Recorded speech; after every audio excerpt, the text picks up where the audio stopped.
আপনি আপনার গরুর নাম ছাগলের নাম রাখতেছেন আপনি ডোনাল্ড ট্রাম্প বা নরেন্দ্র মোদী। খোদা না খাস্তা ওরা যদি ওদের কোনো পোষা কুকুর বিড়াল আপনার কোনো গুরুত্বপূর্ণ মানুষের নামে রাখে, যদি নবীর নামে রাখে, যদি সাহাবীর নামে রাখে, আপনি তখন এটার সমাধান কি দিয়ে করবেন? তোমরা এদেরকে গালাগালি করো না, কারণ তারা না বুঝে তোমার রবকে গালি দিবে। ওয়াইনের কাপে চুমুক দিতে দিতে ফ্রাইড চিকেন, বিফ বিস্কিট, বিফের অন্য কোনো আইটেম সে খাচ্ছে, তখন আসলে সমস্যা হয় না। সমস্যা হচ্ছে যখন কোরবানি দিয়ে গরুর মাংস খায়। কসাই ওরা যে কাজটা করে, যে চাকু দিয়ে এভাবে পাড় দেয়, ওরা যে পাড়টা দেয়, এটা কি শরীয়ত সম্মত? সারা জীবন আমরা মানুষকে নির্দয় হওয়ার ক্ষেত্রে উদাহরণ দেখি, বেটা কষায়ের মতো নির্দয়। আর কোরবানি আসলে আমরা মানবতা শিখি কষায়ের কাছে। উপস্থিত যা রক্ত বের হয়েছে 2-4-5 লিটার, আরো 15-20 লিটার রক্ত যেটা বের হওয়ার কথা ছিল এটা মাংসের সাথে আছে। আর আমরা গরুর গোস্ত কিনতে গিয়ে দেখি উমা লাল মাংস, দেখেই দিল ঠান্ডা। ক্যান ইউ ইমাজিন 20 লিটার রক্ত মানে হচ্ছে তার প্রায় 15,000 টাকার মাংস। গরু জবাই করে সবাই তার গরুর রক্তমাখা হাত, ছুরি, তো ওই ছবিগুলো সোশ্যাল মিডিয়াতে আপলোড করছে এবং আমরা দেখেছি ইতিপূর্বে একজন ক্রিকেটার খুব বেশি সমালোচনার মুখেও পড়েছেন। বাংলাদেশে বিদ্যানন্দ নামে একটা প্রতিষ্ঠান দীর্ঘদিন কাজ করেছে। আই থিঙ্ক এখনো পর্যন্ত তারা সার্ভাইভ করছে এবং বাংলাদেশের ইতিহাসে সম্ভবত সবচেয়ে বড় স্ক্যামগুলোর একটা তারা করেছে। গেটের সামনে মানুষ দৌড়িয়ে যাচ্ছে, মনে হয় ওইখানে যুদ্ধবিধ্বস্ত এলাকা, এখন খাবারের ট্রাক আসছে, দৌড়ে মানুষ 50 জন এই গেটের মধ্যে গেল। একটু পরে ওইখান থেকে ঘোষণা হয়েছে সবাই দৌড়ে ওইখানে ব্যাগ নিয়ে দৌড়াচ্ছে। এখানে এই যে এক টুকরো করে দেয়, এক টুকরো বা 2 টুকরো বাড়িতে দেয়। বাড়িওয়ালা কোরবানি দিয়েছে, বাহিরে গোশত বিলি করেছে, এখান থেকে উনি গ্রামে গোশত পাঠাচ্ছে, ফ্রিজ ভর্তি গোশত থেকে যাচ্ছে, কিন্তু ওনার বিল্ডিং এর আরো 3টা ফ্যামিলি কোরবানি দেয় নাই, তারা এক টুকরো মাংস কিনতে পারতেছে না। আপনার বিল্ডিং এর মানুষ মাংস না খেয়ে আছে, আপনার প্রতিবেশী না খেয়ে আছে, তাকে মাংস কোরবানির দিন কিনতে হচ্ছে। কোরবানির দিন দুপুরবেলা, কোরবানির দিন রাতের বেলা তার বাসায় মুরগি রান্না হচ্ছে, আর আপনি মাংস রাখার জায়গা পাচ্ছেন। আপনি কিসের কোরবানি দিচ্ছেন? এবং হযরত উসমান রাদিয়াল্লাহু তাআলা আনহুর যে ওয়াকফ স্টেট ছিল, টিল নাও আজকের দিন পর্যন্ত আরবের ওয়ান অফ দ্য বিগেস্ট ওয়াকফ স্টেট। বিশাল খেজুর বাগান আছে, অনেক কিছু আছে, ওই টাকা দিয়ে হোটেল পর্যন্ত করা আছে, সব কিছু করা আছে। মিলিয়ন মিলিয়ন ডলার প্রত্যেক বছর সেই স্টেট থেকে আসতেছে এবং সমস্ত কিছু সারা পৃথিবীতে চ্যারিটিতে খরচ হচ্ছে।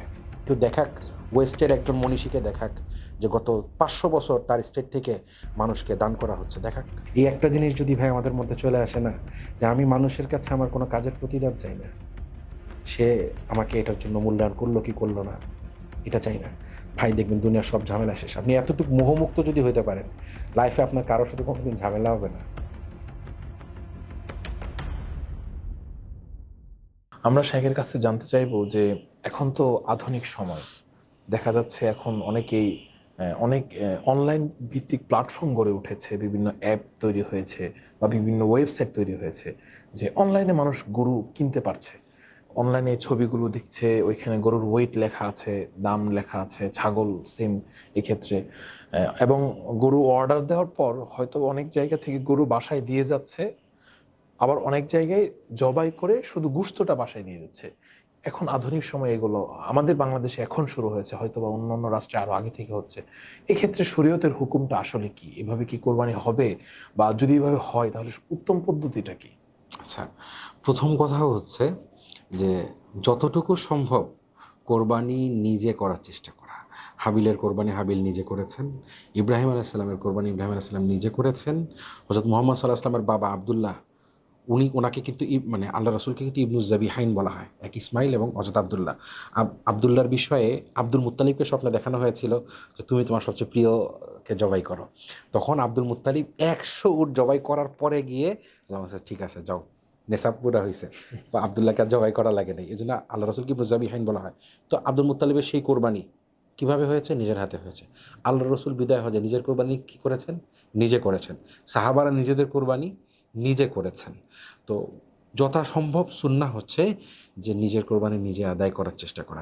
অন্তত আমি জবাই করতে না পারি, হয়তো আমার ফোবিয়া আছে, অথবা আমি ছুরি ধরতে জানি না, মেবি আমার সেই মেন্টাল স্ট্রেংথ নাই, তো আমি পাশে থাকবো যে না আমার কোরবানি আমার তত্ত্বাবধানে হবে, আমি পাশে থাকবো, কাছে থাকবো, নিজে এটাকে আমি ডিস্ট্রিবিউট করব, এটা উত্তম।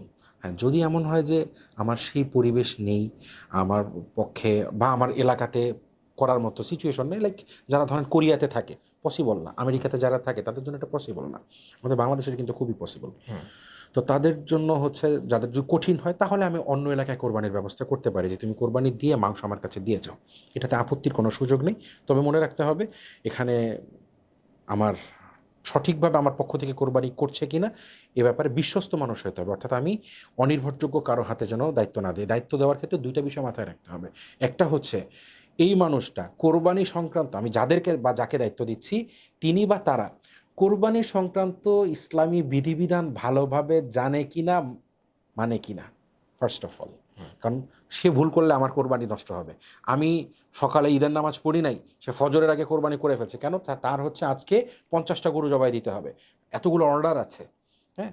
তো সে রাতের থেকে কোরবানি করতে শুরু করছে, আর আমার গরু জবাই হয়ে গেছে রাত 4টায়, আমি ঈদের নামাজ পড়তেছি সকাল 8টায়। ভাই এই জিনিস তো চলবে না।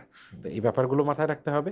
2 নম্বর হলো সে আমানতদার কিনা, যে আমার গরু সে আমার পক্ষ থেকে স্পেসিফিকভাবে যে এইটা আমি অমুকের গরু জবাই দিচ্ছি, হ্যাঁ, আলাদা না কি হচ্ছে সবারটা একভাবে পাইকারি দরে জবাই করে এরে 20 কেজি করে আমি দিয়ে আসলাম, এই ধরনের কিছু হচ্ছে কিনা, এই ব্যাপারগুলো মাথায় রাখা জরুরি।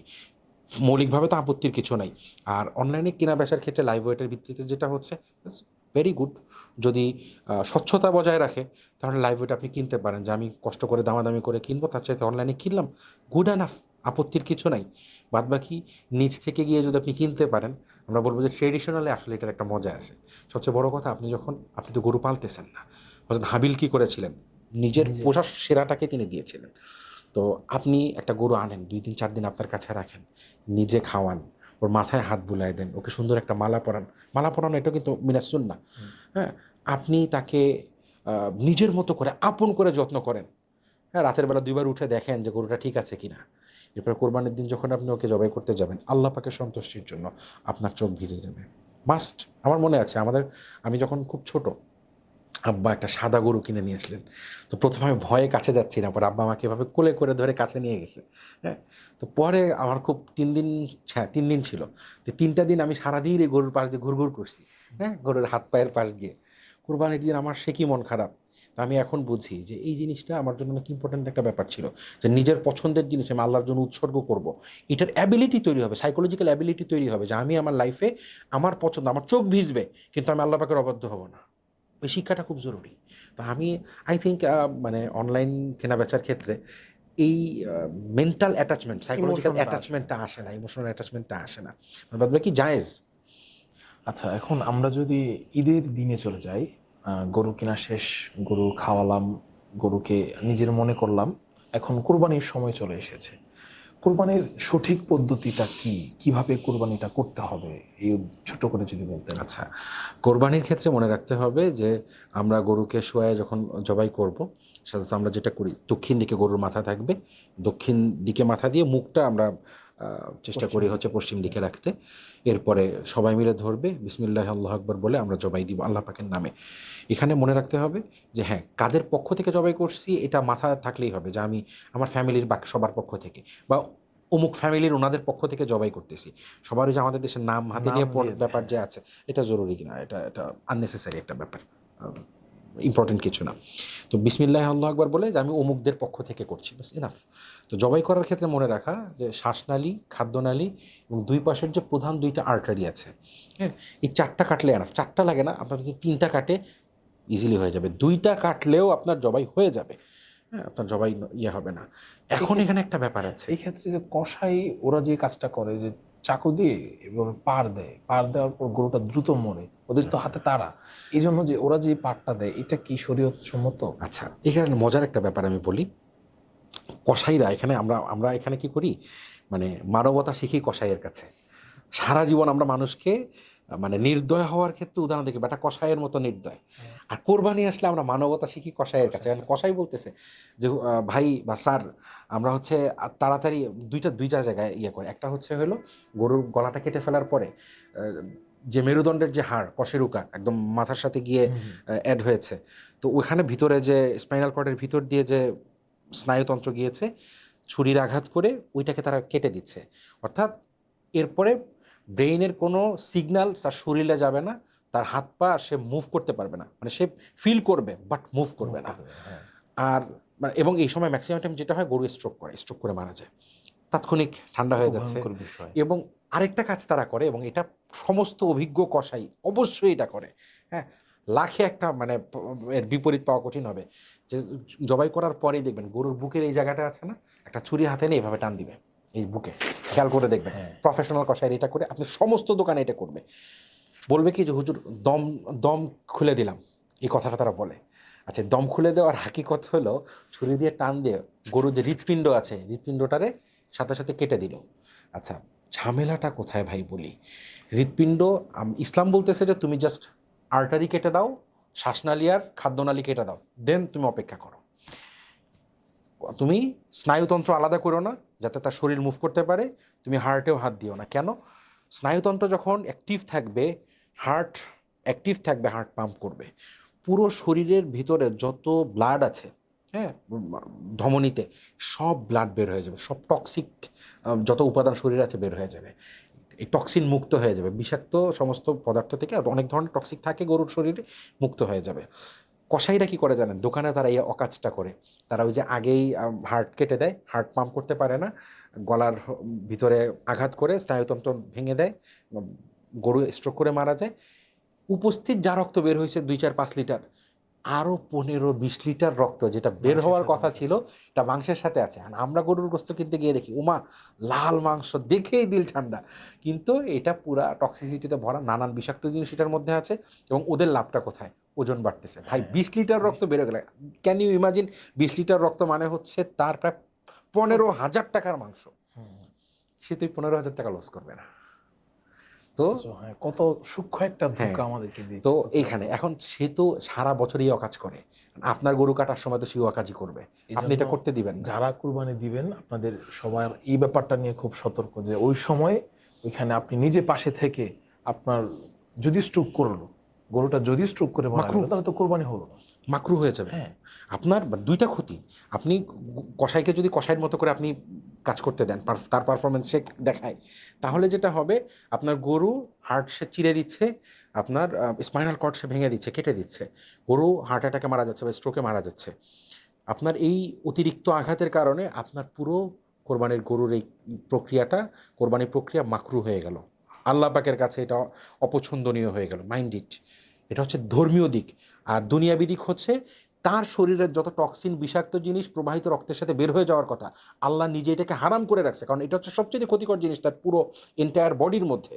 আপনি ওই জিনিসটা খাইতে বাধ্য হচ্ছেন, আপনি এরপরে খেয়ে আপনার হার্ট অ্যাটাক হবে, আপনার এই ঝামেলা হবে, ওই ঝামেলা হবে, শরীরে হচ্ছে খোসপাসটা হচ্ছে। অথচ ভাই সিরিয়াসলি, আপনি ঠিকভাবে জবাই করা গরুর মাংস আর এই শরীয়ত অনুসারে বেঠিকভাবে জবাই করা গরুর মাংস আপনি খান, আপনার ধরেন অ্যালার্জির প্রবলেম আছে, আপনি দুইটা খান, আলাদা আলাদাভাবে খান, খেয়ে আপনি এক্সপেরিমেন্ট করেন, এরপরে আপনি এসে আমাকে বলেন যে কোনটা খাওয়ার পরে আপনার কতটুকু রিয়াকশন হয়েছে, কোনটাতে রিয়াকশন বেশি হয়েছে, এবং প্রয়োজন আপনি ডাক্তারের কাছে জিজ্ঞাসা করেন, ডাক্তার বলে দিবে আপনাকে। খুবই খুবই মানে এই ব্যাপারটাতে আমাদের অবশ্যই সচেতন থাকা উচিত। আমরা আরেকটা বিষয় যদি একটু ছোট করে জানতে চাই, সেটা হলো এখন সোশ্যাল মিডিয়া আমাদের সবার হাতে হাতে, স্মার্টফোন আমাদের হাতে হাতে, আমরা দেখতে পাচ্ছি বিগত কয়েক বছর ধরে যখন মানে গরুর গোশত খাওয়াটা একটা আন্দোলনের রূপ নিয়েছে, গরু জবাই করে সবাই তার গরুর রক্তের ছবিটা, রক্তমাখা হাত, ছুরি, একটা আনন্দ নিজের ভিতরে একটা মানে অন্যরকম অনুভূতি কাজ করে। তো ওই ছবিগুলো সোশ্যাল মিডিয়াতে আপলোড করছে, এবং আমরা দেখেছি ইতিপূর্বে একজন ক্রিকেটার এই একটা ছবি আপলোড করারকে কেন্দ্র করে তাকে সমাজের বিভিন্ন মানুষের থেকে অনেক কথা শুনতে হয়েছে এবং খুব বেশি সমালোচনার মুখেও পড়েছেন। তো এই ব্যাপারে শরীয়তের হুকুম কি এবং আমাদের করণীয় কি, বা এই ব্যাপারটাকে আপনি কিভাবে ব্যাখ্যা করবেন? আচ্ছা, আমরা কোরবানির, এটা তো কোরবানি উপলক্ষে হচ্ছে, আমরা ব্যাপারটাকে কোরবানির সাইডে রেখে আমরা অন্য দিক থেকে মানে বোঝার চেষ্টা করি। লাইক আপনি চিন্তা করেন একটা রেস্টুরেন্ট যাদের অন্যতম প্রধান আইটেম হচ্ছে বিফ, ওনাদের লাইভে বা হচ্ছে ওনাদের পেজে ওনারা ছবি দিলেন যে আজকে আমাদের হোটেলে বা রেস্টুরেন্টে আমরা এই গরুটা এনেছি, বগুড়া থেকে এই চমৎকার গরুটা এনেছি, বা শেরপুর থেকে এই চমৎকার গরুটা এনেছি, এটা আজকে জবাই হবে এবং আমরা নিজেরা গরু জবাই করে সেখান থেকে আপনাদেরকে সার্ভ করি। এন্টায়ার কমিউনিটি, হিন্দু মুসলিম এভরিওয়ান, আমাদের সোশ্যালি আমরা যাদের সাথে একসাথে থাকি, সবাই ব্যাপারটাকে অ্যাপ্রিসিয়েট করবে না? কেন? কারণ খুব মানে আমি জানি তুমি আমাকে খাঁটিটা দিচ্ছ, তুমি আমাকে গরু বলে মহিষ ধরায় দিচ্ছ না, তুমি আমাকে গরু বলে অন্য কোনো কিছু ধরায় দিচ্ছ না। তো পজিটিভ একটা জিনিস কেন, অথচ সে আমাকে মাগনা খাওয়াবে না, ফ্রি খাওয়াবে না, সে টাকা নিয়ে খাওয়াবে, তারপরেও আমি খুশি। আর কোরবানির ব্যাপারটা তো আরও অ্যাপ্রিসিয়েট করার কথা, যে ভাই আমি গরুটা নিয়ে আসছি কেন, আমি আল্লাহ আমাকে সামর্থ্য দিয়েছে, আমি এই গরুটা কেটে এন্টায়ার সমাজকে আমি হচ্ছে আমার পুরো সারাউন্ডিং সার্কেল সবাইকে আমি মেহমানদারি করব। আমার বাড়ি, আমার প্রতিবেশী, আমার এলাকার সব গরিব দুঃখী, আমার সমস্ত আত্মীয় স্বজন, আমার সাথে connected each and every one, সবাই আমার বাড়িতে ইনভাইটেড। বিকজ ভাই আমি একটা গরু কিনছি বা আমার বাবা একটা গরু কিনছে, তুমি আসো, তুমি খায়া যাও, আমার বাড়িতে তোমার দাওয়াত, আল্লাহ পাকের পক্ষ থেকে আমি দায়িত্বপ্রাপ্ত যে আমি তোমাদেরকে মেহমানদারি করতেছি আল্লাহ পাকের পক্ষ থেকে, তোমরা সবাই ইনভাইটেড। তো এই ব্যাপারটা তো অ্যাপ্রিসিয়েট করার কথা।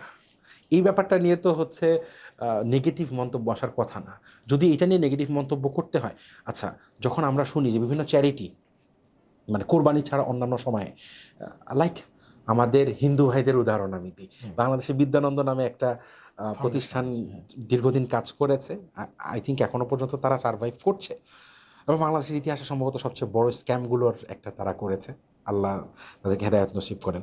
ওনারা যখন দুস্থ জনসাধারণের জন্য, সুবিধাবঞ্চিত মানুষের জন্য, প্রান্তিক জনগোষ্ঠীর জন্য নানান শিরোনামে তারা এনেছে, এক টাকায় আহারের ব্যবস্থা করে, গরু এনে সেই গরু কেটে তাদেরকে খাবারের ব্যবস্থা করে, আমাদের দেশের জাতি ধর্ম নির্বিশেষে সমস্ত ঘরানার মানুষ, মুসলিম অমুসলিম অ্যাথিস্ট ধর্মবিদ্বেষী এভরিওয়ান, তাদের কমেন্ট বক্সে কি আমরা অ্যাপ্রিসিয়েশন জানাই নেই যে তোমরা গরিবের খানার ব্যবস্থা করছো, তোমরা মানুষের মেহমানদারি করছো, এর চেয়ে মহান কিছু হতে পারে না। তো কোরবানিও তো ভাই মেহমানদারি, আমরা তো গোশত নিয়ে মাটিতে ফেলে দিচ্ছি না, পানিতে ফেলতেছি না, এটা মুসলমানদের পক্ষ থেকে পুরো মানবজাতির মেহমানদারির উৎসব।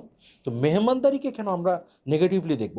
একটা মানুষ আল্লাহ তাকে মেহমানদারি করার সামর্থ্য দিয়েছে, সে মেহমান নওয়াজির ব্যবস্থা করছে, সেই ব্যবস্থা সে অনলাইনে বলবে, তার সার্কেল অনলাইনে থাকলে সে অনলাইনে দেখাবে, অফলাইনে থাকলে অফলাইনে দেখাবে, সবাইকে সে ইনভাইট করবে। তো এটার মধ্যে নেগেটিভিটির কী আছে?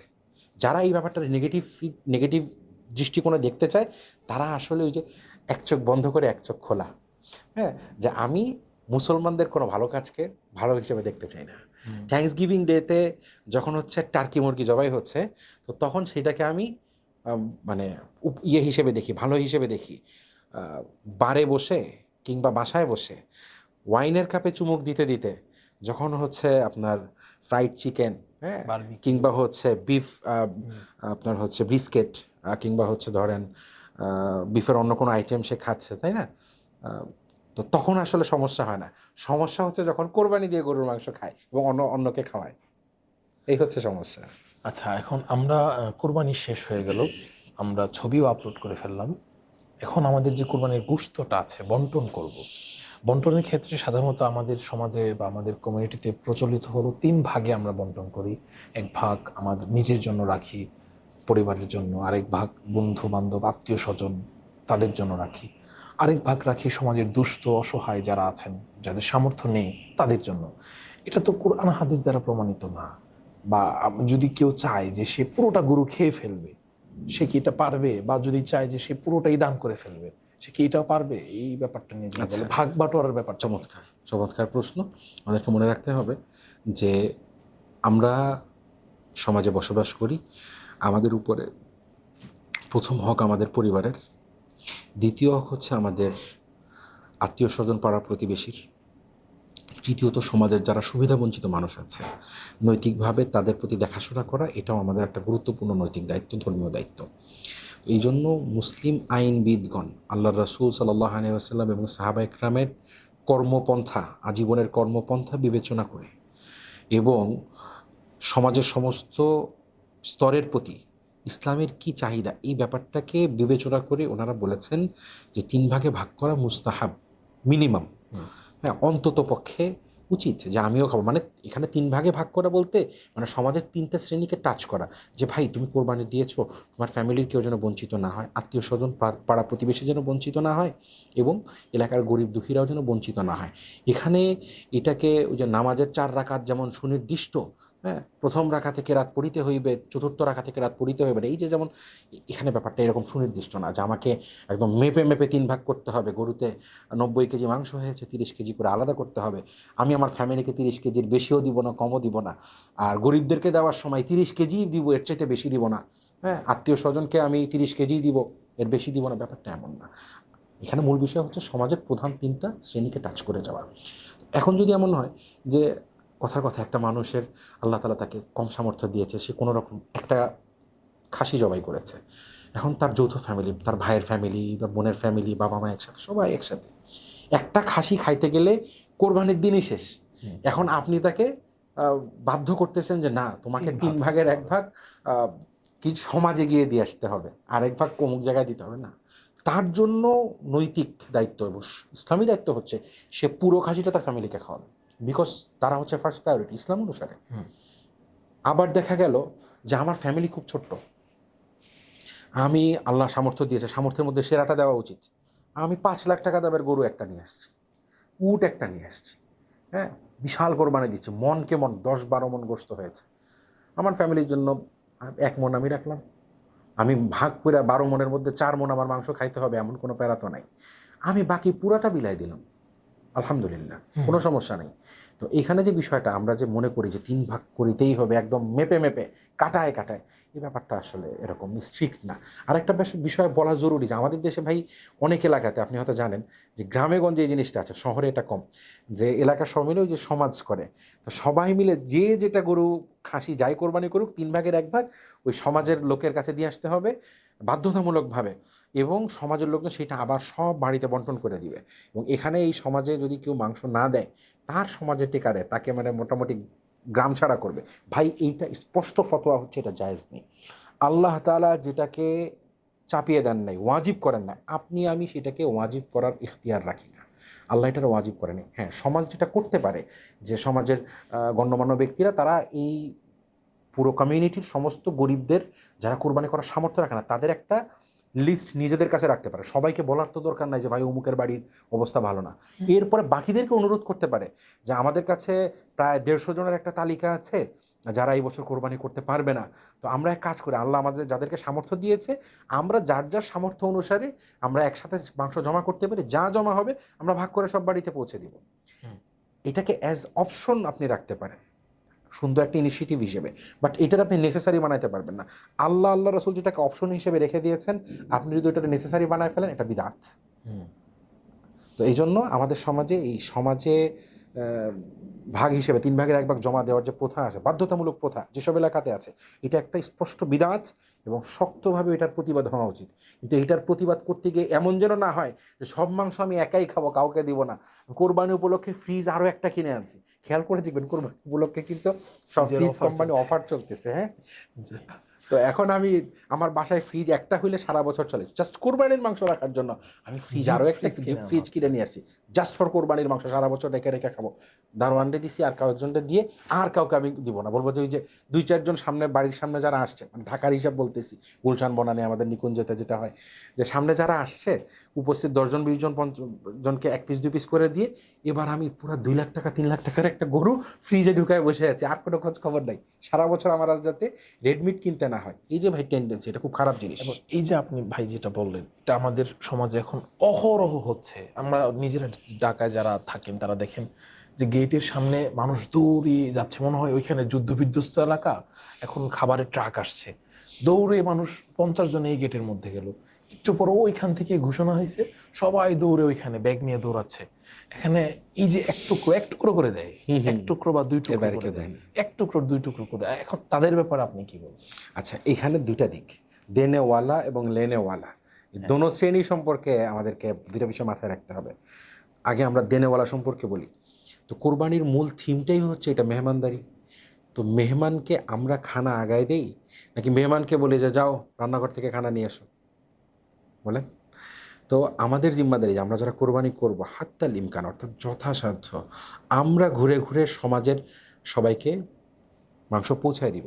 ভাই টিল নাও এখন পর্যন্ত আমার বাবা বয়স হয়ে গেছে, আল্লাহ তাআলা নেখায়াত দান করেন, প্রত্যেক বছর কোরবানির আগে আমাদেরকে নিয়ে বসেন, তালিকা করো কার কার বাসায় মাংস পাঠাবো, স্টিল নাও এখন পর্যন্ত খাতায় বসে বসে আব্বা নাম বলেন, আমি লিখি বা আমার মেজো ভাই লেখে বা ছোটো ভাই লেখে।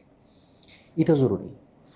এবং কোরবানির দিন আমরা আগে থেকে ঘুমায় ঠুমায় রেডি থাকি যে কোরবানির দিন আর তারপরের দিন আমাদের কপালে ঘুম নাই, সারা মানে এলাকা দৌড়াইতে হবে, সারা ঢাকা দৌড়াইতে হবে। এবং আমাদের এলাকাতে আমরা আরও অনেক ফ্যামিলিতে দেখেছি এই রেওয়াজটা আছে। আগের দিনে কিন্তু এই জিনিসটা ছিল যে ছেলেকে দিয়ে, অন্য কাউকে না, ছেলেকে দিয়ে। কারণ আমি একজনের বাসায় একটা জিনিস পাঠাচ্ছি, আমার ছেলে যদি নিয়ে যায়, এটার যে সম্মান, আমি আমার দারোয়ানকে দিয়ে পাঠাইলে ওই সম্মানটা নাই।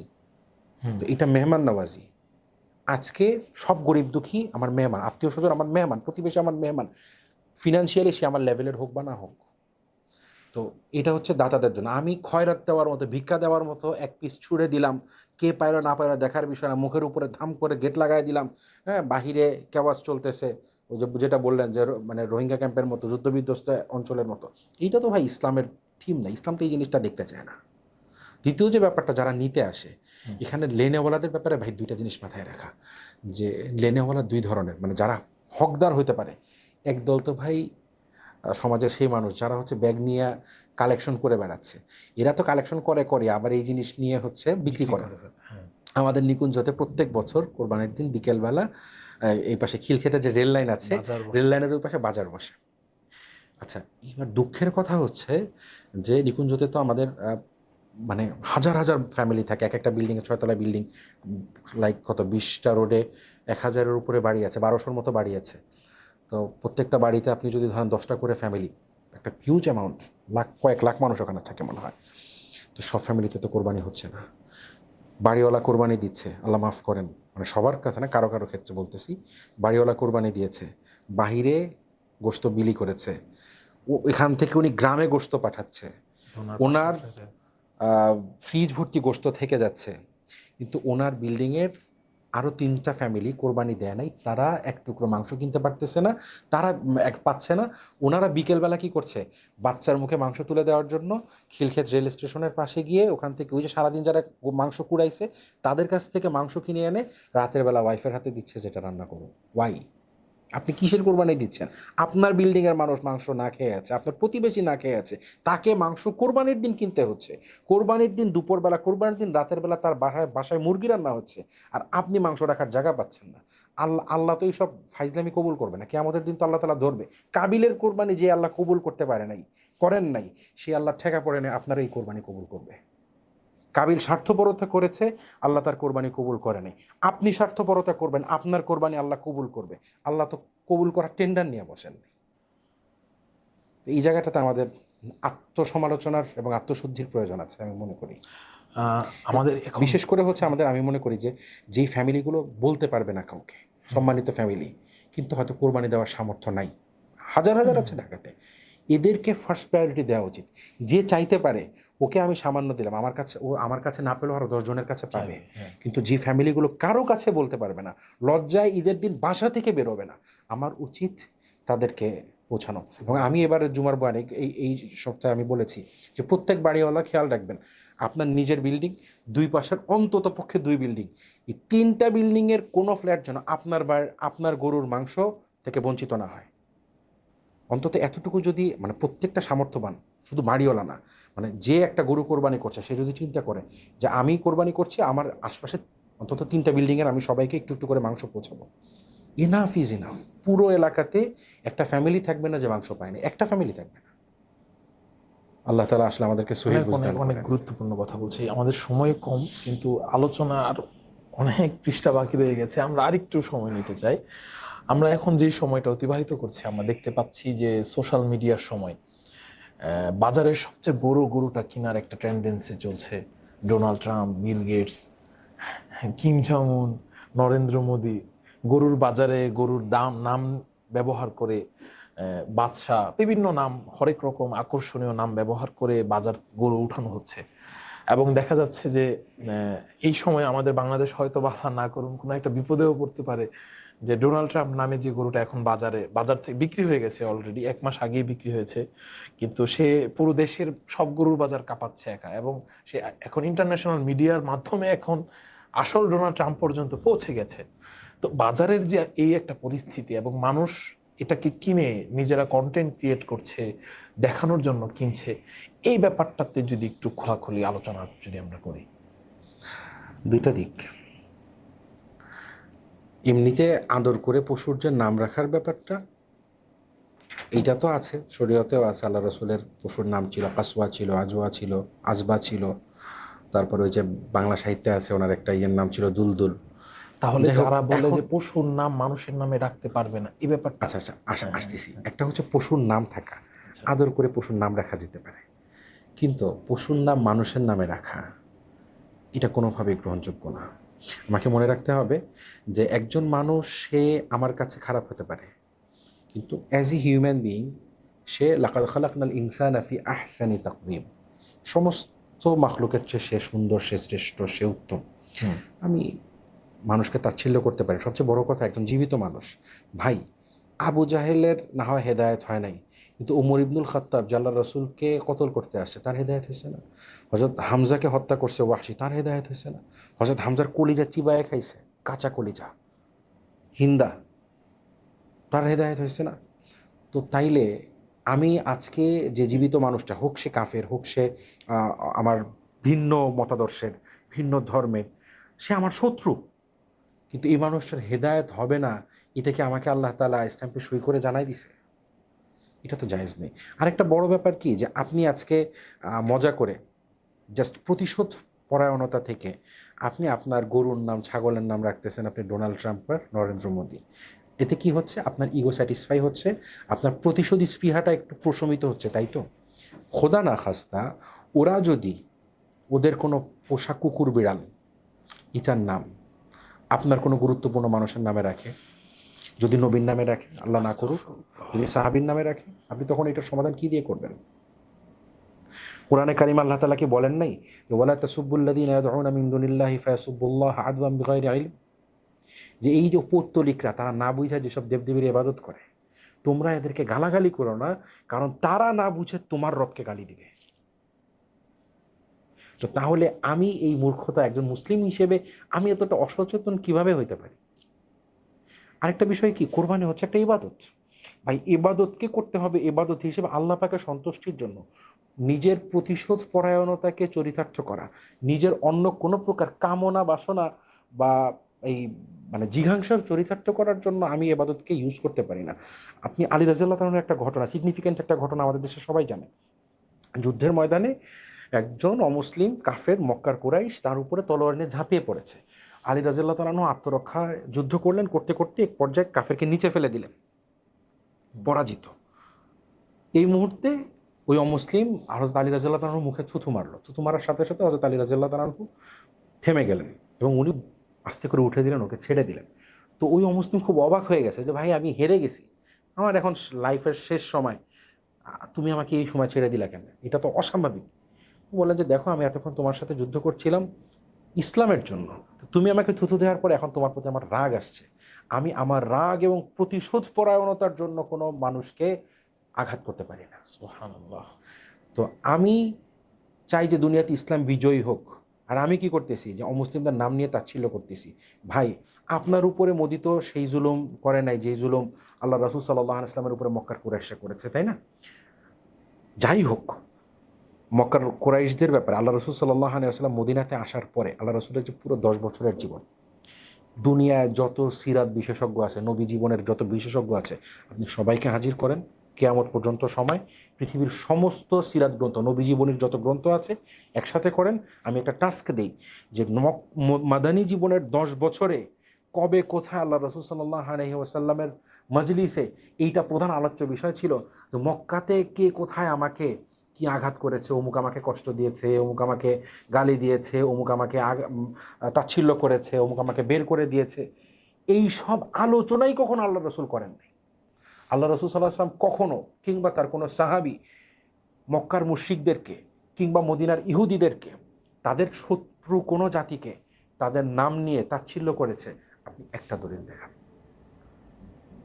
আল্লাহ রসুল সাল্লাল্লাহু আলাইহি ওয়াসাল্লাম নবী হিসেবে তো উপরে, আর প্রত্যেক নবীর না একটা মানবিক গুণ থাকে যেই জায়গায় তিনি অনন্য হন। আল্লাহর রসুল মানবিক যে দিক থেকে অনন্য, যেমন ইউসুফ আলাইহিসসালাম ছিলেন সবচেয়ে সুন্দর, আদম আলাইহিসসালাম সবচেয়ে সুঠাম দেহের অধিকারী, সবচেয়ে উচ্চতার অধিকারী ছিলেন, মুহাম্মদ সাল্লাল্লাহু আলাইহি ওয়াসাল্লাম ছিলেন হচ্ছে পৃথিবীর সবচেয়ে সুন্দর আখলাকের অধিকারী। তো অ্যাজ এ মুসলিম আপনার তো ওইটা অ্যাডপ্ট করার কথা। আপনার সাথে একজন অমুসলিম দুর্ব্যবহার করতে পারে, আপনার কাজ সেটাকে সুন্দরভাবে জবাব দেয়। হ্যাঁ, সে তলোয়ার নিয়ে হাজির হলে আপনি আত্মরক্ষা করবেন, আপনি তখন যুদ্ধ করবেন, আপনার ফ্যামিলিকে রক্ষা করবেন, আপনার এন্টায়ার মানে সিভিলাইজেশনকে তখন হচ্ছে বাতিলের হাত থেকে রক্ষা করতে হবে। কিন্তু এর মানে এই না যে আপনি অসদাচরণকারী হবেন। তো এইটা কোনোভাবেই এখানে যেটা হচ্ছে যে পশুর নাম রাখা হচ্ছে অমুসলিমদের নামে, এটা একটা অদূরদর্শী আচরণ, মুসলমানদের জন্য আত্মঘাতী আচরণ। কোনোভাবে এটারে বৈধতা দেওয়ার সুযোগ নেই। আমরা যদি এইটাকে আল্লাহ না করুক, আমরা এটা অ্যাপ্রিসিয়েট করি, তো যদি যে কথাটা বললাম যে সিলসিলা যদি জারি হয়ে যায়, তারা তাদের পোষা পশু পাখির নাম আমাদের মুসলমানদের বিভিন্ন নামে রাখতে শুরু করে, তো তখন এই লজ্জা রাখার কোনো জায়গা থাকবে না। আল্লাহ তাআলা আমাদেরকে হেফাজত করে। আমিন আমিন।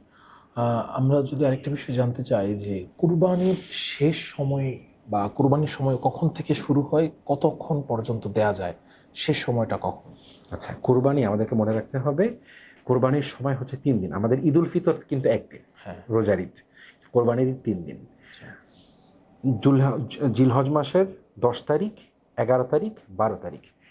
জিলহজ মাসের যে 10 তারিখ অর্থাৎ ঈদের দিন কুরবানি করতে হবে। ঈদের দিন আপনার ঈদের নামাজের পরে, মানে গরু যেখানে আছে, এখানে একটা ব্যাপার মনে রাখা জরুরি যে কথার কথা আপনি থাকেন ঢাকাতে বা আপনি থাকেন হচ্ছে দেশের বাহিরে কোনো একটা জায়গাতে, আর আপনার গরুটা কোরবানি হবে বাংলাদেশে আপনার গ্রামের বাড়িতে, লাইক ধরেন হচ্ছে দিনাজপুরে হবে বা ময়মনসিংহে হবে, একটা জায়গায় হবে। তো যেখানে কোরবানির গরুটা জবাই হবে ওই এলাকায় ঈদের নামাজ হইতে হবে, ঈদের নামাজের পরে জবাই হতে হবে। তাহলে আমি এখানে পড়তেছি এটা ধরতে পারবো, গরুটা যেখানে গরু আছে যেখানে আছে, মানে যাকে আমি দায়িত্ব দিয়েছি ওখানে তো অবশ্যই আমার কোনো প্রতিনিধি থাকবে, ওখানে এটা মেনটেন করতে হবে। এক দিন। আর যদি এমন হয় যে যেসব এলাকায় ঈদের নামাজ নাই, যেমন ধরেন চট্টগ্রামে পাহাড়ের উপরে ছোট ছোট জনপদ যেখানে, এখানে ওই যে পাড়া বলে, এখানে 5টা ফ্যামিলি, ওখানে 3টা ফ্যামিলি, বড় জনপদ না হলে ওখানে কিন্তু ঈদের নামাজের বিধান নাই। কার্যকরী হবে না। তো ওইখানে ভাই ফজরের নামাজের পরে দিলেই হবে, সমস্যা নেই, সূর্য ওঠার পরে দিলেই হবে। আর এটার সময়টা বহাল থাকবে হচ্ছে 12 তারিখ মাগরিবের আগ পর্যন্ত, সূর্য ডোবার আগ পর্যন্ত। এখানে একটা মজার ব্যাপার বলি যে কোরবানি যে ওয়াজিব হয়, আমরা বলছিলাম যে 1,80,000 টাকার মতো সম্পত্তি কারো উপরে থাকলে, মৌলিক প্রয়োজনের বাহিরে সমস্ত কিছু মিলায় যদি থাকে এই পরিমাণ টাকার সম্পত্তি, তার উপরে কোরবানি ওয়াজিব। এখন এই কোরবানির দিনগুলোর ভিতরে কেউ যদি এতটুকু সম্পত্তির মালিক হয়, কথার কথা আমার একটা পেমেন্ট ডিউ ছিল, এই সময়টাতে আমি পেমেন্টটা হাতে পেলাম, একজনের কাছে টাকা পাইতাম, উনি অনেক দিন দেয় না, হঠাৎ করে উনি দেশে আসছে বা ওনার হেদায়েত হয়েছে, উনি এই সময় এসে যে বললো ভাই তুমি আমার কাছে 3 লাখ টাকা পাইতা, এই না তোমার টাকা। আমি 12 তারিখ আসরের সময় টাকাটা পাইলাম, আমার উপরে কোরবানি ওয়াজিব। এখন আমাকে কোরবানির ব্যবস্থা করতে হবে, দিতে না পারলে এটার মূল্য সৎকা করে দিতে হবে। এটা মাথায় রাখা। জাকাতের ক্ষেত্রে যেমন পুরো বছর নেশাবের মালিক থাকতে হয়, কোরবানির ক্ষেত্রে এটা না। এই 3 দিনের ভিতরে আমার হাতে নেশাব পরিমাণ টাকা আছে, কোরবানি দিতে হবে। আমি আগের দিন রাতে গরিব হয়ে গেছি, ডাকাতি করে আমার সব নিয়ে গেছে, হ্যাঁ, তো আমার কোরবানির দিন আমার হাতে টাকা নেই, আমার উপরে কোরবানি ওয়াজিব না।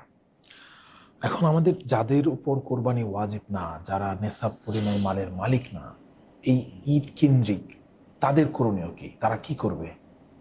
আচ্ছা, এক সাহাবি রাদিয়াল্লাহু তাআলা আনহু, উনি আল্লাহ রাসূলের কাছে আসছেন, আয়েশা বলছি ইয়া রাসূলুল্লাহ আমার কাছে তো কিছুই নাই। পরে সে একটা ছোট একটা ছাগলের বাচ্চা ধরে আনছে, বলছেন আমার বাড়িতে ছোট্ট একটা ছাগলের বাচ্চা ছাড়া আর কিছু নাই।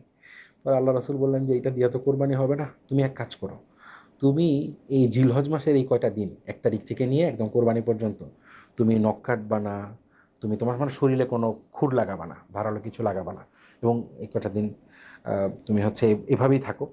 অন্য হাদিসে রোজার ফজিলতও আসছে। তো এই জিনিসগুলো তুমি মেনটেন করো, এটা মূলত যারা কোরবানি করে তাদের জন্য মেনটেন করা উত্তম। তো যার সামর্থ্য নাই সেও যদি এটা মেনটেন করে, আল্লাহ রাসূল বলেন যে কোরবানির দিন তুমি একটা কোরবানির সওয়াব পেয়ে যাবে। সুবহানাল্লাহ। সবচেয়ে বড় কথা যে ধরেন কেউ কোরবানি করতে পারতেছে না, কিয়ামতের দিন সেও দেখবে, প্রত্যেক মুসলিম, যে তার নামে একটা খাসি কোরবানির সওয়াব আছে। কিভাবে? রাসূল পাক সাল্লাল্লাহু আলাইহি ওয়াসাল্লাম ওই যে উম্মতের সবার পক্ষ থেকে কোরবানি করে দিয়েছেন, যে আমার উম্মত সব, এমনি বলছেন আমার উম্মতের সবাই কোরবানি দিতে পারবেন, এই সামর্থ্য হবে না, আমি দিয়ে গেলাম। একজন মানুষ কয়টা কোরবানি করতে পারবে? যার অনেক টাকা পয়সা আছে সে কি একাধিক কোরবানি করতে পারবে? সুন্দর একটা প্রশ্ন, এবং এই প্রশ্নের জবাব রাসূলুল্লাহ সাল্লাল্লাহু আলাইহি ওয়াসাল্লাম তার বিদায় হজে কাজের মাধ্যমে দিয়ে গেছেন। বিদায় হজে রাসূলুল্লাহ সাল্লাল্লাহু আলাইহি ওয়াসাল্লাম 100টা উট কোরবানি করেছেন, 100টা। এবং আল্লাহ রাসূল সাল্লাল্লাহু আলাইহি ওয়াসাল্লাম তিনি যখন উট কোরবানি করছিলেন, উটগুলো সব দৌড়ে আসতেছিল। যে আগায় দিচ্ছিল নিজেকে, যে আমাকে আগে কোরবানি করেন, যে আমি আল্লাহ নবীর হাতে কোরবানি হব। মাখলুক তো নবী চিনে ভাই, আমরা নবী চিনি না। তো 63টা উট, আল্লাহ রসুল সাল্লাহ আলাইহি ওয়াসাল্লামের বয়স তো 63, তো 63টা উট উনি নিজের হাতে জবাই করেছেন। মানে এতদিন পর্যন্ত আমি ঈদের সময় দেখা গেছে যে আমি নিজে হাতে কুরবানি করি, মহল্লার যেখানেই থাকি সেখানে নিজে হাতে। তো আপনার এই যে আজকে আমি প্রথম মনে হয় এই জিনিসটার প্রতি আমার মনোযোগ মানে আকর্ষিত হয়েছে। ইতিপূর্বে পড়েছি কিন্তু এভাবে কখনো লক্ষ্য করিনি যে রাসূল সাল্লাল্লাহু আলাইহি ওয়াসাল্লাম নিজ হাতে কুরবানি করেছেন। এই যে নিজ হাতে কুরবানি করার যে একটা মানে আমার এই জিনিসটা খুব আকর্ষিত হয়েছে। আমি এখন থেকে এই আল্লাহ ব্যাপারটা তাআলা করবো আমাদের আমাদের ইনশাআল্লাহ। সবাইকে আল্লাহ তৌফিক আমিন দান আমিন। করেন, হ্যাঁ। আমিন। তো আল্লাহ রসুল 63টা নিজে করলেন, বাকিগুলোর ক্ষেত্রে পরে হযরত আলী রাদিয়াল্লাহু তাআলা আনহুকে দায়িত্ব দিয়ে দিলেন যে তুমি বাকিগুলো কমপ্লিট করো। এই জন্য সামর্থ্য অনুসারে আমি বলি যে উচিত হচ্ছে সামর্থ্যের মধ্যে সর্বোচ্চ করা। আমি 10টা গরু দিলে আমার কিছু যায় আসে না, আল্লাহ আমাকে সামর্থ্য দিয়েছে, দিলাম 10টা গরু। আমার সামর্থ্য আছে, আমি 64 জেলায় 64টা গরু দিলাম, আমাকে আল্লাহ তাআলা অ্যাবিলিটি দিয়েছে, শত শত কোটি টাকার মালিক আমি হয়েছি। 64টা গরু দিতে কি লাগে ভাই? 64 লাখ টাকা লাগে। অ্যারেঞ্জমেন্ট বাকি খরচ 65 লাখ টাকা লাগে। যে মানুষটাকে আল্লাহ কয়েক হাজার কোটি টাকা দিয়েছে, তার জন্য এটা তো 1 কোটি টাকাও না, 65 লাখ টাকার কোরবানি সে দিতে পারে না উম্মতের জন্য? এতটুকু মেহমানদারি তো করতেই পারে। মানে মূল বিষয়টা হচ্ছে কি, যে আমি আল্লাহ পাকের পক্ষ থেকে প্রতিনিধি হিসেবে উম্মতের মেহমানদারি করব। আল্লাহ রিজিক আমাকে দিয়েছেন, আল্লাহ আমাকে যে লেভেলের রিজিক দিয়েছেন আমি ওই লেভেল অনুসারে মেহমানদারি করব। আচ্ছা, আরেকটা প্রশ্ন হলো অনেকে আমাদের মধ্যে ঋণগ্রস্ত থাকে বা ব্যাংকের লোন থাকে, যে কোনোভাবে ঋণগ্রস্ত, সে সম্পদশালী কিন্তু ঋণগ্রস্ত থাকার কারণে তার উপর কি কোরবানি ফরজ হবে, তার ব্যাপারে একটা মাসালাটা কি? আচ্ছা, এখানে সহজ বিষয় হচ্ছে যে ঋণের 2টা ধরন থাকে। একটা হচ্ছে যে আমাকে এখন পরিশোধ করতে হবে তাৎক্ষণিক, আর একটা হচ্ছে যে না, এটার আমার মেয়াদ আছে, আমি এটা 6 মাস, 1 বছর, 2 বছর বা 5 বছর পরে এটা পরিশোধ করব, সমস্যা নেই কোনো।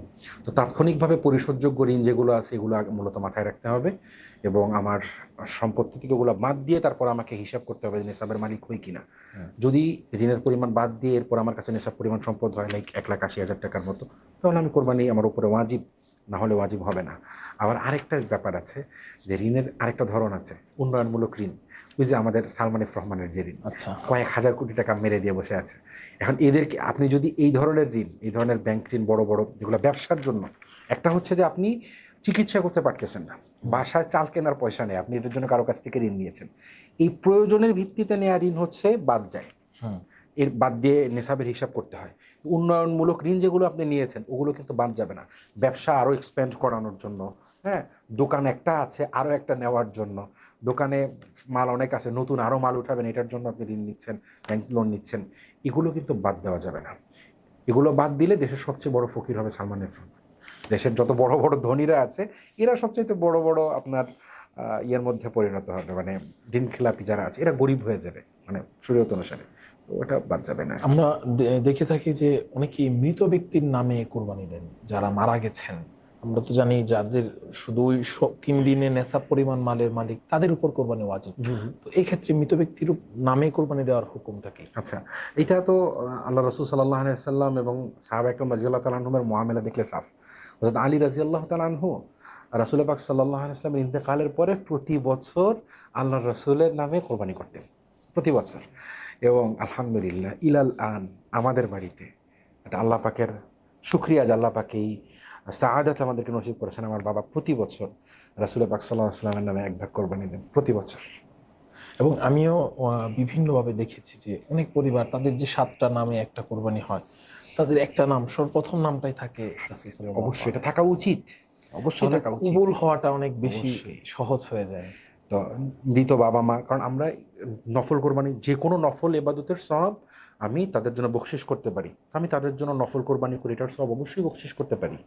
সেটা আমার বাবা মা, আমার পুরো খানদানের জন্য হতে পারে, আমার নবীর জন্য, সাহাবা ইকরামের জন্য হতে পারে, আমার পছন্দের কোনো আলেমের জন্য হতে পারে, পছন্দের কোনো বুজুর্গ ব্যক্তি আল্লাহওয়ালা মানুষের জন্য হতে পারে।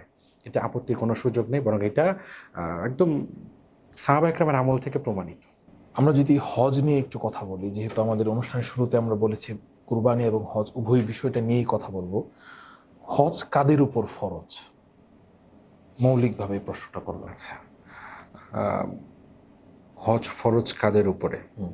এই প্রশ্নের সহজ জবাব হচ্ছে কোরআনে কারিমের একটা আয়াত, আল্লাহ রাব্বুল আলামিন বলতে কোরআনে কারিমে পুরো মুসলিম মিল্লাতকে উদ্দেশ্য করে তিনি বলছেন যে ওয়ালিল্লাহি আলান নাসি হিজ্জুল বাইত মান ইসতাতা ইলাইহি সাবিলা। এই আয়াত দিয়ে হজ ফরজ হচ্ছে। আমি আয়াতের তর্জমাটা একটু বলি, অনুবাদটা। ইউনিক একটা উপস্থাপন ভঙ্গি আল্লাহ তাআলা এখানে ব্যবহার করেছেন।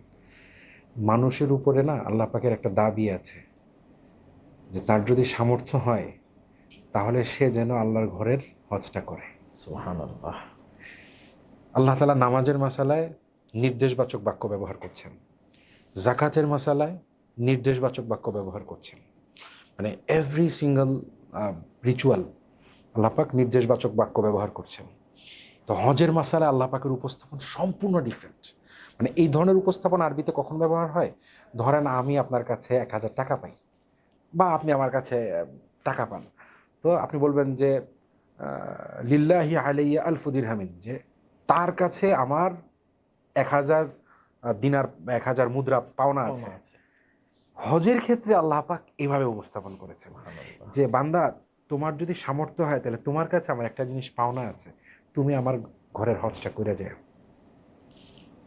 এই আয়াতটা ভাই যদি কারো সামনে থাকে, তো এরপরে তার কাছে হজে যাওয়া পরিমাণ টাকা হবে আর সে হজে যাবে না, এটা হইতেই পারে না। আমাদের দেশে আমরা মনে করি অনেকে যে বয়স 40-50 না হইলে, কয়েক কোটি টাকা না হলে, বাড়ি না হইলে হজে যাওয়া যাবে না। কিন্তু আপনার কাছে আমাদের বর্তমানে হজে যেতে 5.5-6 লাখ টাকা লাগে। আপনার অনুপস্থিতিতে আপনার ফ্যামিলির ভরণ পোষণের ব্যবস্থা করতে হবে, এটাও থাকতে হবে। লাইক আরও 1 লাখ টাকা আমি ধরলাম। তাহলে একজন পুরুষ, উনি যদি 7 লক্ষ টাকার সম্পত্তির মালিক হন, সব মিলে মৌলিক প্রয়োজনের বাহিরে তার কাছে 7 লাখ টাকার সম্পত্তি আছে, তার উপরে হজ ফরজ। একজন মহিলা, তার কাছে 7 লাখ টাকার সম্পত্তি আছে, গহনা আছে। এই যে পয়েন্ট, আমাদের মেয়েরা এগুলো বুঝতে চায় না এবং আমরা বলি না। একটা মেয়ের কাছে 5 ভরি স্বর্ণ আছে, তার উপরে হজ ফরজ। সে জানেই না তার উপরে হজ ফরজ। তো এই ব্যাপারগুলো মাথায় রাখা খুব জরুরি আপনার। এবং আল্লাহ রাসূল সাল্লাল্লাহু আলাইহি ওয়াসাল্লাম একটা মজার কথা বলে দিয়ে গেছেন, তাবিউ বাইনাল হাজ্জি ওয়াল উমরা ফাইন্নাহুমা ইয়াফনিয়ানিল ফাকর ওয়াজ যুনুব, যে হে আমার উম্মত, তোমরা হজ উমরা বেশি বেশি করো, তোমার জীবনের দারিদ্র আর আমল নামার যত গুনাহ, এই হজ আর উমরা এটাকে ধুয়ে মুছে সাফ করে দিবে। তো এরকম অনেক ঘটনা আছে যে অর্থনৈতিক টানাপোড়েনের মধ্যে আছে, পৈতৃক জমি পড়ে আছে, সেই জমি দিয়ে কিছু করতে পারছে না, জমি বিক্রি হচ্ছে না, ব্যবসায় লাভ হচ্ছে না, ঋণগ্রস্ত হয়ে গেছে। তো কেউ তাকে বুদ্ধি দিয়েছে যে ভাই তুই সব বাদ দে, তুই আল্লাহর ঘর থেকে ঘুরে আয়। আল্লাহর ঘর থেকে ঘুরে আসছে, আসার পরে এবার তার জমি নিয়ে টানাটানি। আগে সে দাঁড়ে দাঁড়ে ঘুরে জমি বিক্রি করতে পারে নাই, আর এখন ক্রেতা টানাটানি করে, এ বলে ভাই আমাকে দাও, ও বলে আমি তোমাকে আরও 10 লাখ বেশি দিচ্ছি, আমাকে দাও। অসংখ্য ঘটনা আছে। বাবু হচ্ছে না, 5 বছর 7 বছর 10 বছর হয়ে গেছে, বাচ্চা হচ্ছে না, বাংলাদেশ ইন্ডিয়া সব ঘোরাঘুরি শেষ, লাখ লাখ টাকা জলে ঢেলেছে। কেউ পরামর্শ দিয়েছে চলো হজ থেকে ঘুরে আয়। ভাই হজে গিয়েছে স্বামী স্ত্রী মিলে, ওখান থেকে আসছে কনসিভ করে আসছে। তো ভাই হজ হচ্ছে একজন মুসলমানের জীবনে সে যত ধরনের ইবাদত করে, যত ধরনের ইবাদত করে, আল্লাহ পাকের কাছে সবচাইতে নিবিড় এবং সবচেয়ে আলা তাবাকার ইবাদত, যে ইবাদতের মাধ্যমে আল্লাহর সাথে তার মহব্বত এবং রিশতার সম্পর্ক সবচেয়ে তীব্রভাবে সে অনুভব করে, এই রুহানিয়াতটা সবচেয়ে তীব্রভাবে তার উপরে বর্ষিত হয়, এটা হচ্ছে হজ। আল্লাহ তাআলা হজ করেছেন আপনি? আল্লাহ তাআলা আমাকে বাইতুল্লাহ একাধিকবার যাওয়ার তৌফিক দিয়েছেন, আলহামদুলিল্লাহ। আল্লাহ তাআলা আমাদের সকলকে তার কাবার মেহমান হওয়ার তৌফিক দান করুন। আমরা অনুষ্ঠানের একেবারে শেষ পর্যায়ে মানে চলে দেশে না অনেক সময় এমন হয় যে আমরা আল্লাহর কাছে একটা জিনিস বারবার চাচ্ছি, কবুল হচ্ছে না। ভাই আমার ক্ষেত্রে হয়েছে এবং আমার চোখের সামনে অনেকের ক্ষেত্রে হয়েছে। এবং আমাদের এজেন্সির মাধ্যমে যারা আলহামদুলিল্লাহ হজে গিয়েছে, প্রত্যেকবারই তো বেছে বেছে আমরা অল্প কিছু মানুষ নিয়ে যাই যারা এবাদতের আগ্রহ রাখে, যারা ভাই শপিং করে এটার জন্য যাচ্ছে। আমি বলি যে ভাই তাহলে আমার সাথে যাও না, আমি তোমাকে নিয়ে দোকান চিনাই দিতে পারবো না, হ্যাঁ কোথায় কি এবাদত আছে ওইটা আমি তোমাকে দেখাই দিতে পারবো। তো এমন হয়েছে যে দেশে একটা জিনিস চাচ্ছি, হয় নাই। ওখানে গিয়ে এমন হয়েছে যে আল্লাহর কাছে বলাও লাগে নাই, মসজিদে নববীতে বা বাইতুল্লাহতে বসে আছি, মনের মধ্যে ওই জিনিসটা ঘুরতেছে, ওখান থেকে বের হয়ে আসছি, আসার পরে ফোন আসছে যে তোমার এটা হয়ে গেছে। আমাদের এক ভাই, ও এখন হজে আছে, এই বছর হজে আছে। তো গত বছর হ্যাঁ, গত বছর শুরুতে আমরা একসাথে তখন উমরার সফরে ছিলাম। তো ও তখন মক্কাতে অবস্থান করতেছিল প্রায় 2 মাস 2.5 মাস। ওর ইচ্ছা ছিল যে আরও কিছুদিন অবস্থান করে পরে দেশে আসবে। তো এখন হুট করে ওর বাবা অসুস্থ হয়ে গেছে, ওকে ফোন করলো যে তোমাকে ইমার্জেন্সি দেশে আসতে হবে। ওই মুহূর্তে ওর কাছে টিকিটের টাকা নেই, ওরটা এক জায়গায় একটা টাকা পেমেন্ট আটকে আছে, বেচারা এটা নিয়ে পেরেশান। এখন কোনো এজেন্সি তো ভাই আপনাকে বাকিতে টিকিট কেটে দিবে না, ইটস ইম্পসিবল। তো আমরা তখন হোটেলে বসা মদিনাতে, তো এশার আগে আমরা যে আচ্ছা আগে চলো এশার নামাজ পড়ে রাসূল পাক সাল্লাল্লাহু আলাইহি ওয়াসাল্লামের রওজা আথার জিয়ারত করে আসি, পরে দেখা যাবে। ভাই আমরা এসে বাবুসালাম দিয়ে ঢুকছি, রোজার কাছাকাছি কখনো দুরূদ শরীফ পড়তে পড়তে অনেক ভিড়, তখনও রোজায় সালাম পেশ করা হয়নি। এমন সময় হুট করে ওর ফোন আসছে, ওই যে এজেন্সির সাথে সে যাওয়ার সময় টিকিট কাটছে সে জানছে টিকিট লাগবে। এজেন্সির মালিক তাকে ফোন দিয়ে বলতেছে যে মাওলানা আপনি দেশে আসেন, আমি আপনার টিকিট কেটে দিচ্ছি, আপনি পরে যখন পারেন আমাকে টাকা দিয়ে দেন। তো আমি পিছনে ছিলাম, ভাই সামনে ছিল। তো সে আমার দিকে ফোন হাতে নিয়ে সে আমার দিকে ঘুরে মানে সাথে সাথে চোখের পানি ছেড়ে দিয়ে বলতেছে যে আফফান ভাই, আল্লাহ তাআলা দোয়া কবুল করে ফেলছে। অসংখ্য ঘটনা আছে, অসংখ্য ঘটনা আছে ভাই, এগুলো আসলে বলার মতো না। যে মনের মধ্যে বাইতুল্লাহতে বসা কোনো একটা জিনিস মনের মধ্যে আসছে, আল্লাহর কাছে বলিও নেই, বাইতুল্লাহ থেকে জাস্ট বের হয়ে আসছি, হেঁটে বাইতুল্লাহর সেহেন্ড পার হই নেই, আল্লাহ তাআলা দোয়া কবুল করে দেখা দিছে। এটা ভাই আপনার যে কামেল আদমি হতে হবে তা না, আপনি যে হন, আপনি তো আল্লাহর বান্দা, আপনি জাস্ট হালাল খান, তো আপনি যান বাইতুল্লাহ গিয়ে আপনি আল্লাহকে বলেন যে আল্লাহ আমার এটা লাগবে, এরপরে দেখেন আল্লাহ আপনাকে দেন না দেয়।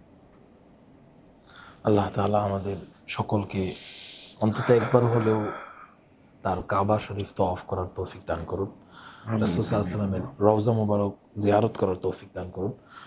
আমরা আমাদের অনুষ্ঠানের একেবারে শেষ পর্যায়ে চলে এসেছি। আমাদের এই অনুষ্ঠানের একটি মানে পার্ট রেখেছি, যিনি অতিথি থাকেন, তিনি তার সারা জীবনে এমন একজন ব্যক্তির দ্বারা প্রভাবিত যে তিনি তাকে অনুসরণীয় হিসেবে গ্রহণ করেছেন, এবং সেই ব্যক্তি সম্পর্কে যখন আমাদের দর্শকদেরকে বলবেন, দর্শকরা উপকৃত হবেন। তিনি হোক আপনার শিক্ষক, তিনি হোক আপনার কোনো আকাবির, কোনো আসলাফ, অথবা হোক কোনো নবী আম্বিয়া কেরাম, যে কোনো একজন ব্যক্তির সম্পর্কে আপনি 2-3 মিনিট যদি তার জীবনীটা আমাদেরকে শোনাতেন, বা তার জীবনের এমন কোন গুণাগুণগুলো আপনাকে খুব আকৃষ্ট করেছে, আপনি সেইগুলোর জন্য তার প্রতি খুব দুর্বল এবং আপনি নিজেকে সেভাবে গড়তে চাচ্ছেন বা গড়ে তুলেছেন, এমন একজন ব্যক্তি সম্পর্কে জানতে চাই।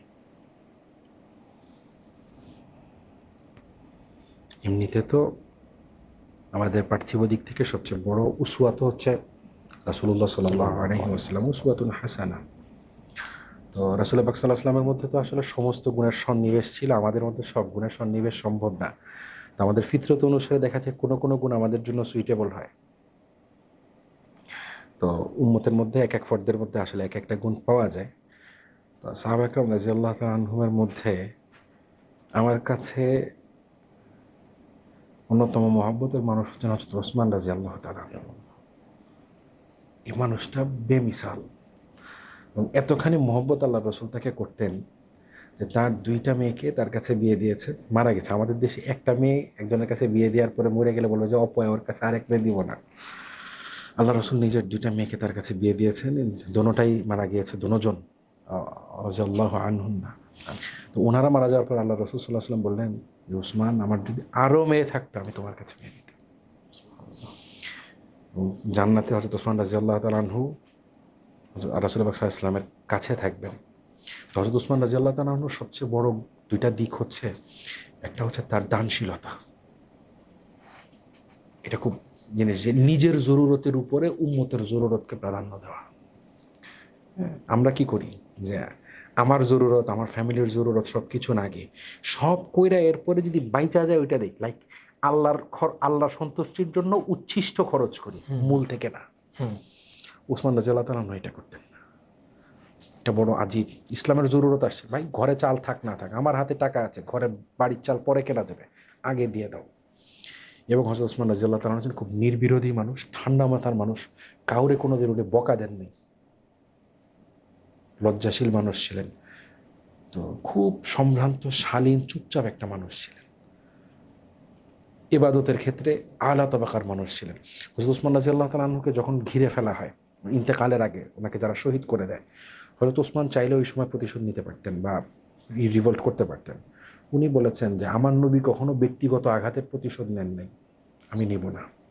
হযরত ওসমান রাদিয়াল্লাহু তাআলা একটা কুয়া, আল্লাহ রাসূল এই কুয়াটার ব্যাপারে বলেছিলেন, একটা ইহুদির কুয়া ছিল, ইহুদি পানি খেতে দিবে না মুসলমানদেরকে। তো আল্লাহ রাসূল বললেন যে কেউ কি নাই যে এই কুয়াটা কিনে মুসলমানদের জন্য ওয়াকফ করে দিবে? হযরত ওসমান এটা শুনলেন, শুনে এসে বললেন যে আমি এই কুয়া কিনবো। ইহুদি টের পাইছে যে মুহাম্মদ এই কথা বলছে, তার মানে আমি যদি কুয়ার 1000 গুণ বেশি দামও চাই, মুহাম্মদের অনুসারে এটা দিবে। রক্ত বেচা হইলো তারা, মানে আমাদের ভাষায় বললাম আর কি, আমাদের ফ্রেজ হিসেবে, এবার যে কোনো মূল্যে তারা এটা কিনবে। তো সে কুয়ার দাম ওই জামানার মানে কয়েক হাজার দিনার, মানে লাইক $1 বিলিয়ন সে চায় বসছে। হযরত ওসমান বললেন চা চাষ দিলাম, এই কুয়া আমাকে দে।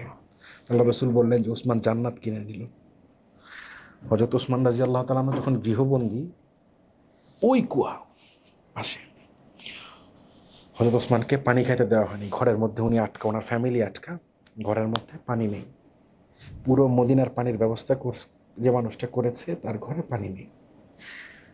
আল্লাহ রসুলের জামাতা শহীদ করে দেওয়া হলো। রাতের বেলা কয়েকজন মানুষ গোপনে জানাজা পড়ে ওনাকে দাফন করে দিয়ে আসলো। আল্লাহ যদি নিয়ে যায় দেখবেন জান্নাতুল বাকিতে ঢুকতেই সবার কবর, আল্লাহ রসুলের মেয়েদের কবর, আল্লাহ রসুলের আহলিয়াদের কবর, স্ত্রীদের কবর, অন্যান্য অনেক সাহাবি, ইমাম মালিক রহমতুল্লাহ আলাইহি, অনেক বড় মুনশিদের কবর। ওসমান রাদিয়াল্লাহু তাআলা আনহুর কবর ঢোকার পরে বাম দিকে অনেকখানি দূরে, একদম কোন হয়নি, ওইটা জান্নাতুল বাকির অন্তর্ভুক্ত। ওইখানে ঝোপ ছিল, জান্নাতুল বাকির বাহিরে একটা ঝোপের ভিতরে নিয়ে খলিফাতুল মুসলিমিনকে কবর দিয়ে আসা হয়েছে। অথচ এই উম্মতের জন্য মালি হাইসিয়াতে হযরত ওসমানের চাইতে বেশি এহসান কেউ করে নাই। এবং হযরত ওসমান রাদিয়াল্লাহু তাআলা আনহুর যে ওয়াকফ স্টেট ছিল, টিল নাও, আজকের দিন পর্যন্ত আরবের ওয়ান অফ দ্য বিগেস্ট ওয়াকফ স্টেট।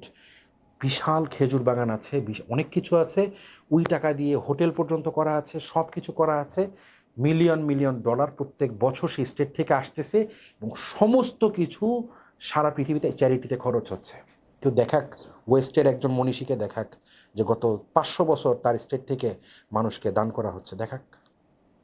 1500 বছর প্রায় ওসমানের স্টেট থেকে উম্মত খাইতেছে, তো উম্মত তাকে কদর করে নেই।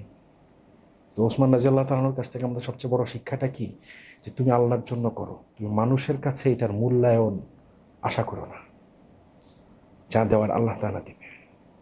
এই একটা জিনিস যদি ভাই আমাদের মধ্যে চলে আসে না, যে আমি মানুষের কাছে আমার কোনো কাজের প্রতিদান চাই না, সে আমাকে এটার জন্য মূল্যায়ন করলো কি করলো না এটা চাই না, ভাই দেখবেন দুনিয়ার সব ঝামেলা শেষ। আপনি এতটুকু মোহমুক্ত যদি হইতে পারেন, লাইফে আপনার কারোর সাথে কোনোদিন ঝামেলা হবে না। আল্লাহ তাআলা আমাদের সবাইকে হযরত ওসমানের মতো মোহমুক্ত মানুষ হওয়ার তৌফিক দেন। আমিন। দর্শক, আমরা দীর্ঘ সময় পর্যন্ত ভাইয়ের কাছ থেকে খুবই মূল্যবান কথা শুনছিলাম। কুরবানি সংক্রান্ত অনেক গুরুত্বপূর্ণ মাসআলাগুলো খুব সহজে আমাদেরকে বুঝিয়ে দিয়েছেন। আমরা যতটুকু বুঝার প্রয়োজন ছিল তার থেকেও বেশি ভাই আমাদেরকে বুঝিয়েছেন। অনেক অনেক শুকরিয়া আপনাকে আমাদের স্টুডিওতে আপনাদেরকেও আসার জন্য। শুকরিয়া এত চমৎকার একটা আয়োজনে আমাকে ইনভাইট করার জন্য। আমি দোয়া করি আল্লাহ তাআলা যেন আপনাদের এ ধরনের ধর্মীয় আয়োজনের সিলসিলা আজীবন জারি রাখার তৌফিক দেন, এবং উম্মতের উপকারে এটা যেন আল্লাহ তাআলা কবুল ও মঞ্জুর করে নেন। আমিন আমিন। দর্শক, দীর্ঘ বিরতির পর আমরা আবারও শুরু করার চেষ্টা করছি ইনশাল্লাহ। আপনাদের সহযোগিতা এবং ভালোবাসা যদি আমাদের পাশে থাকে, ফেজ দ্য পিপল পরিবার এই উম্মাহ গাইডেন্স অনুষ্ঠানটি কন্টিনিউ করবে। আশা করি আমাদের এই অনুষ্ঠান এতক্ষণ সময় নিয়ে দেখার জন্য আপনাদের যে সময়টুকু ব্যয় হয়েছে সেটা অপচয় হয়নি। সবাই আশা করি উপকৃত হয়েছেন। ইনশাল্লাহ দেখা হবে আগামী পর্বে নতুন কোনো অতিথিকে নিয়ে, আরও গুরুত্বপূর্ণ কোনো বিষয় নিয়ে। সে পর্যন্ত সবাই ভালো থাকবেন। আসসালামু আলাইকুম ওয়া রাহমাতুল্লাহি ওয়া বারাকাতুহু।